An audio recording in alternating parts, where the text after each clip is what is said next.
اللہ الرحمن الرحیم۔ درس حدیث سبق نمبر 59۔ بدترین چور۔ نبی کریم صلی اللہ علیہ وسلم کا ارشاد ہے کہ بدترین چوری کرنے والا شخص وہ ہے جو نماز میں سے بھی چوری کر لے۔ صحابہ نے عرض کیا، یا رسول اللہ، نماز میں سے کس طرح چوری کرے گا؟ ارشاد فرمائے کہ اس کا رکوع اور سجدہ اچھی طرح نہ کرے۔ یہ مضمون کئی حدیثوں میں وارد ہوا ہے۔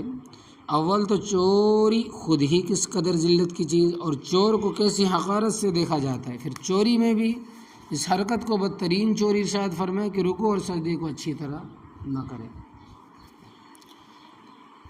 سبب سے پہلے خشوع اٹھایا جائے گا۔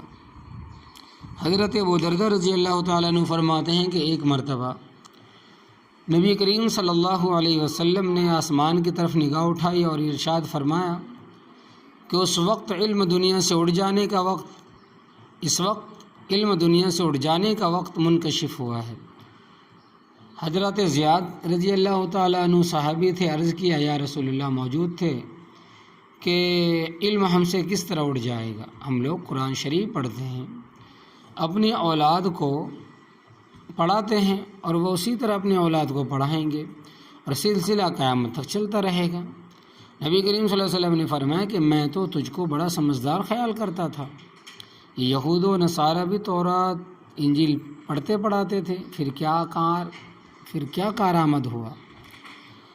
ابو دردہ رضی اللہ تعالیٰ عنہ کے شاگرد کہتے ہیں کہ میں نے دوسرے صحابی حضرت عبادہ رضی اللہ تعالیٰ عنہ سے جا کر یہ قصہ سنایا۔ انہوں نے فرمایا کہ ابو دردہ رضی اللہ تعالیٰ عنہ سچ کہتے ہیں، اور میں بتاؤں کہ سب سے پہلے کیا چیز دنیا سے اٹھے گی؟ سب سے پہلے نماز کا خشوع اڑ جائے گا، تو دیکھے گا کہ بھری مسجد میں ایک شخص بھی خشوع سے نماز پڑھنے والا نہیں ملے گا۔ حضرت حذیفہ رضی اللہ تعالیٰ عنہ جو نبی کریم صلی اللہ علیہ وسلم کے رازدار کہلاتے ہیں، وہ بھی فرماتے ہیں کہ سب سے پہلے نماز کا خشوع اٹھایا جائے گا۔ ایک حدیث میں آیا ہے کہ حق تعالیٰ شانہ اس نماز کی طرف توجہ ہی نہیں فرماتے جس میں رکوع سجدہ اچھی طرح نہ کیا جائے۔ ایک حدیث میں ارشاد نبوی ہے کہ آدمی 60 برس تک نماز پڑھتا ہے مگر ایک نماز بھی قبول نہیں ہوتی۔ کبھی رکوع اچھی طرح کرتا ہے تو سجدہ پورا نہیں کرتا، سجدہ کرتا ہے تو رکوع پورا نہیں کرتا۔ نماز میں سکون کا اہتمام ضروری ہے۔ حضرت عائشہ رضی اللہ تعالیٰ عنہا کی والدہ ام رومان فرماتی ہیں کہ میں ایک مرتبہ نماز پڑھ رہی تھی، نماز میں ادھر ادھر جھانکنے لگی۔ حضرت ابوبکر صدیق رضی اللہ تعالیٰ عنہ دیکھ لیا تو مجھے زور سے ڈانٹا کہ میں ڈر کی وجہ سے نماز توڑنے کے قریب ہو گئی۔ پھر ارشاد فرمایا کہ میں نے نبی کریم صلی اللہ علیہ وسلم سے سنا ہے کہ جب کوئی شخص نماز کو کھڑا ہو تو اپنے تمام بدن کو بالکل سکون سے رکھیں، یہود کی طرح ہلے نہیں۔ بدن کے تمام اعضاء کا نماز میں بالکل سکون سے رہنا نماز کے پورا ہونے کا جزو ہے۔ نماز کے درمیان میں سکون سے رہنے کی تاکید بہت سی حدیثوں میں آئی ہے۔ نبی کریم صلی اللہ علیہ وسلم کی عادت شریفہ اکثر آسمان کی طرف دیکھنے کی تھی، وہی کے فرشتے کا انتظار رہتا تھا، اور جب کسی چیز کا انتظار ہوتا ہے تو اس طرف نگاہ بھی لگ جاتی ہے۔ اسی وجہ سے کبھی نماز میں نگاہ اوپر اٹھ جاتی تھی۔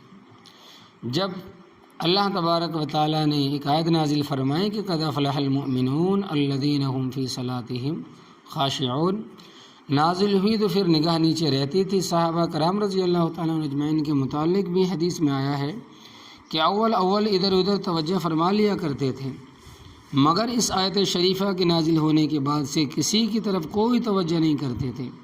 حضرت عبداللہ ابن عمر رضی اللہ تعالیٰ عنہ اسی آیت شریفہ کے ذیل میں فرماتے ہیں کہ صحابہ کرام جب نماز کو کھڑے ہوتے تھے تو کسی طرف توجہ نہیں کرتے تھے، ہماتن نماز کی طرف متوجہ رہتے تھے، اپنی نگاہوں کو سجدے کی جگہ رکھتے تھے اور یہ سمجھتے تھے کہ حق تعالیٰ شانہ ان کی طرف متوجہ ہے۔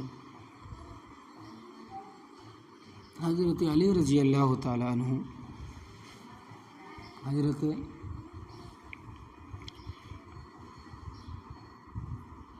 رضی اللہ تعالیٰ عنہ سے کسی نے دریافت کیا کہ خشوع کیا چیز ہے؟ فرمایا کہ خشوع اول میں ہوتا ہے، یعنی دل سے نماز میں متوجہ رہنا، اور یہ بھی اس میں داخل ہے کہ کسی طرف توجہ نہ کرے۔ حضرت ابن عباس رضی اللہ تعالیٰ عنہ فرماتے ہیں خشوع کرنے والے وہ ہیں جو اللہ تبارک و تعالیٰ سے ڈرنے والے ہیں، نماز میں سکون سے رہنے والے ہیں۔ حضرت ابوبکر صدیق رضی اللہ تعالیٰ عنہ فرماتے ہیں کہ نبی کریم صلی اللہ علیہ وسلم نے ایک مرتبہ ارشاد فرمایا کہ نفاق کے خشوع سے اللہ تبارک و تعالیٰ ہی سے پناہ مانگو۔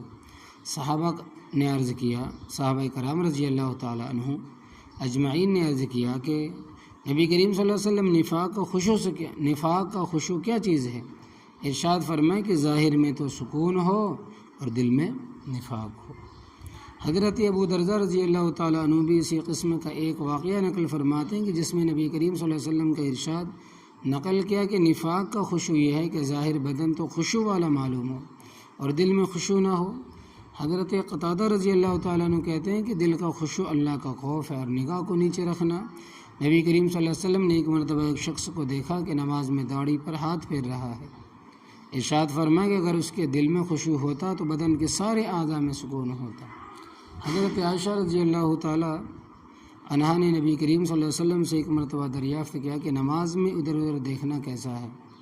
ارشاد فرمایا یہ شیطان کا نماز میں سے اچک لینا ہے، ایک کام ہے۔ ایک مرتبہ اچک لینا ہے۔ ایک مرتبہ نبی کریم صلی اللہ علیہ وسلم نے ارشاد فرمایا کہ جو لوگ نماز میں اوپر دیکھتے ہیں وہ اپنی اس حرکت سے باز آ جائیں، ورنہ نگاہیں اوپر کی اوپر ہی رہ جائیں گی۔ بہت سے صحابہ تابعین سے نقل کیا گیا ہے کہ خشوع سکون کا نام ہے، یعنی نماز نہایت سکون سے پڑھی جائے۔ متعدد احادیث میں نبی کریم صلی اللہ علیہ وسلم کا ارشاد ہے کہ نماز اس طرح پڑھا کرو گویا کہ آخری نماز ہے، نماز اس طرح پڑھا کرو جیسا کہ وہ شخص پڑھتا ہے جس کو یہ گمان ہو کہ اس وقت کے بعد مجھے دوسری نماز کی نوبت ہی نہیں آئے گی، وہ خشوع کے ساتھ نماز کو پڑھے گا۔ اللہ عمل کی توفیق عطا فرمائے۔ دعا فرما لیں، یا اللہ ہم سب کو نبی کریم صلی اللہ علیہ وسلم کی سچی محبت عطا فرمائے اور ہمیں اپنے بچوں کو بھی آپ صلی اللہ علیہ وسلم کی محبت اور اس کے تقاضے سکھانے کی توفیق عطا فرمائے۔ یا اللہ ہم سب کو اپنے عقائد، عبادات، معاملات، معاشرت اور اخلاق میں علماء حق کی تعلیمات کے مطابق درست کرنے کی فکر نصیب فرمائیے۔ یا اللہ ہم نے احادیث مبارکہ سے دین کا جو علم حاصل کیا اس کو صحیح انداز میں محبت و حکمت سے دوسروں تک اور خاص طور پر اپنے گھروں میں پہنچانے کی توفیق عطا فرمائیے۔ آمین یا رب العالمین۔